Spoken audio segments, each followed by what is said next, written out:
Donald Trump had one of his first major chances to convince conservative Christians to back him in the Republican primary by demonstrating his Christian chops. Many people would have brought sort of a complex, deep understanding of the Bible, perhaps, and how to apply its lessons to politics on an everyday basis. Instead, he skipped that and he just brought a literal Bible. Watch. Most importantly, I brought my Bible. Okay? And, you know, it's First Presbyterian Church, Jamaica, and this was written by my mother with my name, this a long time ago, with my name, with my address, with everything. In case I lost it, somebody would return it. But I saw this and I said, I have to bring it and just show it because it brings back so many memories. I mean, because he can't help revealing it. I saw this. Yeah, you know why? Because you don't read it. Otherwise, you'd see that every day. Mm-hmm. We know you don't read it. Oh, it's one of the things I like about you. Yeah. Right? But you have to pretend that you read it. I love the Bible. I love all the stories of the Bible in it. Yeah. Adam and Eve, that's a good one. I like that one. That's a good story. Are there any more that you like? I gotcha. Question. That snake was a loser. It's very private. It's so private that I will take my literal Bible onto a stage with me and begin waving it in the air. But that's how private the mirror said it. I saw this. When you say I saw this, so I brought it with me. That means something I didn't expect caught my eye, so I bought it. Yeah. Brought it with me. I don't even think it's near his bed. It's nowhere near where Donald Trump is. He does not read the Bible. He has not read the Bible in 20 years. That is plainly obvious. Maybe here at the Values Voter Summit, some of these people will have some inkling because they hear from people who do read the Bible religiously, and they'll get a sense that maybe Trump isn't one of them. Maybe they'll see through that. I doubt it. Yeah. It reminds me a lot of, I can put myself back in elementary school when you have to give like a book report. A kid walking up in front of the class and just, I got the book with me and it's good. I like the beginning, and he's just flipping around because you know he hasn't actually opened it. Very see-through. What part did you like? The middle? I like the middle a lot. I like the middle. The end? Not a fan. Yeah. Now, he is going to try to appeal to them on some of the issues that always get Christians fired up, especially as we're getting in towards the end of the year, towards Christmas time. Let's talk about the war on Christmas with Donald Trump. The word Christmas. I love Christmas. I love Christmas. You go to stores now, you don't see the word Christmas. It says Happy Holidays all over. I say, where's Christmas? I tell my wife, don't go to those stores. I want to see Christmas. No, I want to see Christmas. And you know, other people can have their holidays. No, but Christmas is Christmas. I want to see Merry Christmas. Remember the expression, Merry Christmas? You don't see it anymore. You're going to see it if I get elected. I can tell you right now. Yeah, other people can have their religions. We just will not acknowledge them. And if I become president, I am going to force private businesses to have one religion enshrined above all others. Is this a pressing issue? No! I wasn't aware that Christmas was in crisis. I wasn't aware that Greenland got a vote. And that Santa Claus would be, giving him his endorsement. It's just the pandering of this. Fox News, of course, every year they go through this. John Gibson, whose name you don't hear a lot anymore. Bill O'Reilly, they go through these machinations of the war on Christmas, a thing that isn't happening because some places say Happy Holidays instead of Merry Christmas. Some schools call it winter holiday instead of Christmas vacation. How dare they? I, as a super secular Jew, would rather just say Merry Christmas. That's what I say. Mm-hmm. But I say it all the time. Don't care. Nobody cares. There's no war on Christmas. Plenty of places say Merry Christmas. He goes, when I'm president, you make a great point. Macy's, I'm going to make Macy's do what I say. Yeah. Everything Republicans hate. Not only are you going to, they don't even want the local government to get involved, let alone the state government. You're going to take the federal government. You're going to tell Barney's exactly what to do. Then there's just the condescension and the dismissiveness of I tell my wife not to shop. But it's also just so troubling that this resonates with people. But that's it. Every year. It didn't really sound like it resonated. No, it was a sort of apologetic kind of, after the bombshell of the Bible, I think it was always going to be.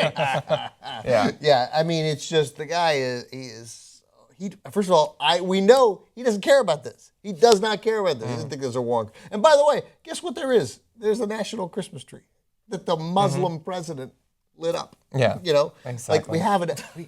Christmas is fine. Christmas is fine. It's fine. It's fine. It's so fake. It's so fake. These guys are out to lunch. This is an out to lunch party catering to further out to lunch groups. Last thing about the value vote. Didn't we already have this? What's the difference between the Values Voter Summit and CPAC? Is they bring the craziest politicians in the world together and they give crazy speeches and crazy people applaud and the news media covers it as if this doesn't represent a massive move to the far right. I mean, this is just nothing like Republican. You think Howard Baker and Bob Dole and Dick Lugar, do you think these guys in the 1970s and 80s would have gone to these things? Of course not. They were governing. They were talking about issues. They would have been trying to figure out towards the end of the what 90s, can we do about climate change. Well, first of all, started in 80. I mean, the whole communications thing in 1980 with this massive effort to tell you that you were being lied to for years and years and years. Everything you read, everything that the journalists say, everything that academics say, it's a lie. Don't believe it. And it's worked. And it created a ton of these people, but it has created Donald Trump. And then it got good at it with Fox News. Oh, by the way, you might not be surprised to find out that he has both responded to people wishing him a Merry Christmas on Twitter with Happy Holidays, and Trump Hotel's official letterhead for the holidays has Happy Holidays and not Merry Christmas. So he's going to force Macy's. He's not going to force his own corporation. And this is really going to get to the overall impression, I think, of how he was received there specifically when he talks about Marco Rubio. I mean, you have this clown, Marco Rubio. I've been so nice to him. I've been so nice. I've been so nice. And then, no. Look at those facial expressions. Yeah. He has a thick skin, that man. He just kept going. He claims those were cheers. They weren't boos. Is that right? Yeah. He said those were cheers. They weren't boos. Although he didn't stick around for questions afterwards, interestingly. And everyone knows how much he likes to showboat. So, but how important is the fact that he's been rejected effectively by this group and that his message is not going to resonate with them? How important do you think that is for him? I don't know how much it will matter. I feel that they will probably fall in line. I do think it's interesting in that while Trump supporters tend to be more extreme examples of regular, everyday extreme Republicans, it's not necessarily in the Christian direction. They don't like Muslims, but not necessarily because of their own Christian faith. It's more of a national security xenophobia sort of thing. I think that that's one of the sort of standby groups of the Republicans that he is sort of failing to connect with. And I like that because generally this isn't a group that I wouldn't give a lot of credit to in terms of critical analysis and critical thinking, but they seem to be able to see through his vague rhetoric in a way that Republicans concerned with the economy or national security or something like that, they can't see through how vague he's being. So for once, the group seems to be able to do that. Yeah, I don't know whether it's they can't see it or they just don't want to see it. Because they feel very buoyant.